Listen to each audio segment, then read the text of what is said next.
Os prefeitos da MESC participaram ontem à noite da última Assembleia Geral Extraordinária do ano, convocada pelo presidente da entidade, o prefeito de Araranguá, Mariano Mazzuco Neto.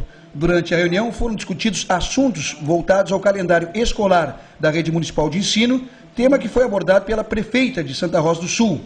Os prefeitos receberam na oportunidade a gerente regional de fiscalização da Secretaria de Estado da Fazenda e ainda o assessor da Gerência Regional da Fazenda. Na reunião, o coordenador do movimento econômico da MESC fez um balanço dos reflexos negativos do movimento econômico com base no ano de 2010, nas finanças municipais para o exercício de 2012.